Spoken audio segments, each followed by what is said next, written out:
Introducing our officials for this match. First referee, Mr. Rolly Casilian, National Referee.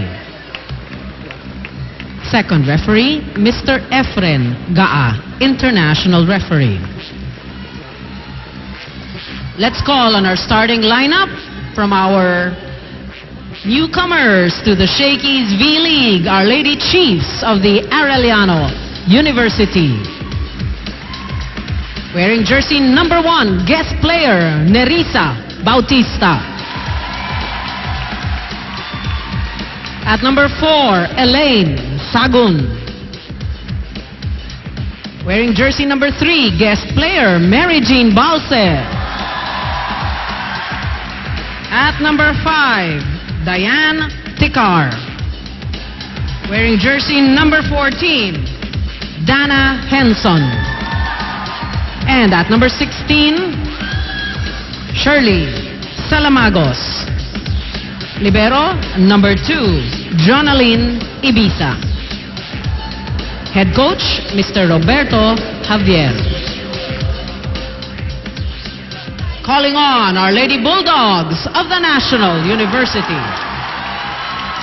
Wearing jersey number 1, Simen Dadang. At number 3, guest player, Elijah Santiago. Wearing jersey number 9, Aiko Urdas. At number 10, guest player, Ruby De Leon. Wearing jersey number 11, Myla Pablo. And at number 16, team captain, Dindin Santiago. Libero, number 12, Jeneline Reyes. Head coach, Mr. Edjet Mabayad.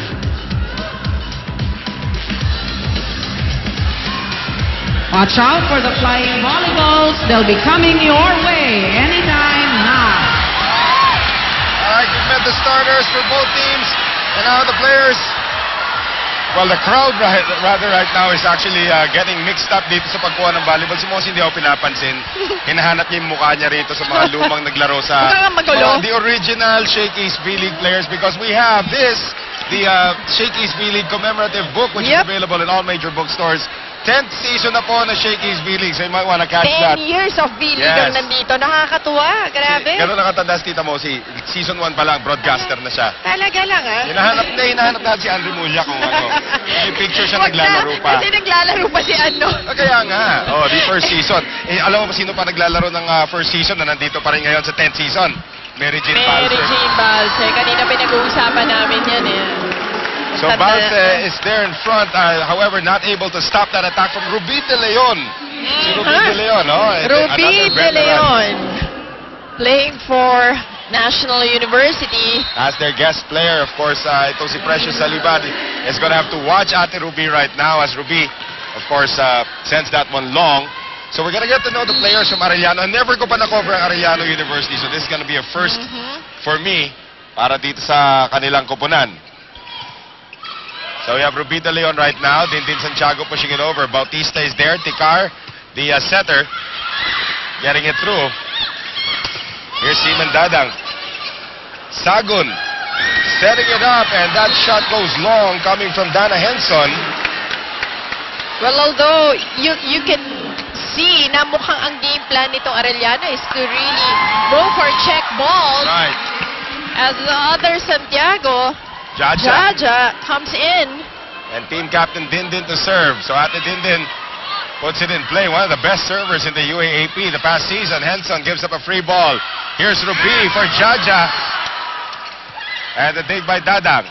De Leon faking the attack and setting up Myla Pablo. So Myla Pablo getting her first point of the game.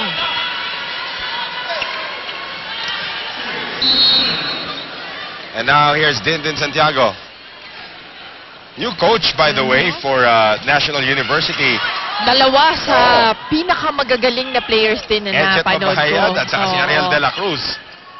Combination now for Myla Pablo. First both playing, Urdas, rather. played for FEU. Yep. And that one never crossed. So 3-2 right now in favor of NU. And the very, very first MVP, as we thank our friends from Shakey's. If it's Fun Family Pizza, it's got to be Shakey's. The very, very first MVP. Still playing. Mary Jane Balsi on the service line. Jaja Santiago, all 6'4" for going airborne. Henson. Here's De Leon now on the back set for Urdas. And that one will miss. Urdas sending it wide. So Aiko Urdas cannot score this 3-all right now as Balse continues to serve. Dug up by Jen Reyes. Here's De Leon on the setup for Urdas. You know, Urdas, another powerful player from a national university. Nakita ko yung maglaro. Mukhang itong batang to, malaki din ang potential Right. to be one of the superstars here at the Shakey's V League. Well, I'm a big fan of Myla Pablo, actually. Yes, isa pa yun. Who I think is one of the best collegiate players in the country right now. Nice quick attack there. Unproductive, however. Pablo with the left hand. Here's Tikar right now, going to Henson. Henson been very active here early. Pablo wrong-footed, still attacking, and she will score. And Pablo, the adjustment on that last attack, yan yung, dun mo makikita yung maturity, no? Yung evolution ng player. Yung magmumula sa slow to react, hanggang yun naman, yung quick to react at doing, yung trash, making trash into goal. Well, that was a good attack there coming from Sagun. So Elaine Sagun with her first point of the game for the Lady Chiefs of Arellano University. Salamat sa Axel, the official outfitter of the Shakey's V-League. Na malalaki din naman, ano? And height-wise, lalaban din yung Chief. Akala ko sinasabi mo yung mga damit ng Axel. May nagkasya sa akin. Ay, yun na nga lang. Hindi yun na lang sasabihin ko ilang X. Alam mo, tagilid si Seb dito. Tagilid si Seb dito, sinasabi sa'yo. Lalaglag ka ba? 6-4. Serving ngayon, ito si Urdas. Tikar. Oh, nice block by Jaja. Tikar tried, but single-handedly, Jaja Santiago blocking that attack. Ito, makikita natin. Wala, high smite talaga eh. Ang haba ng kamay eh. At 6'4".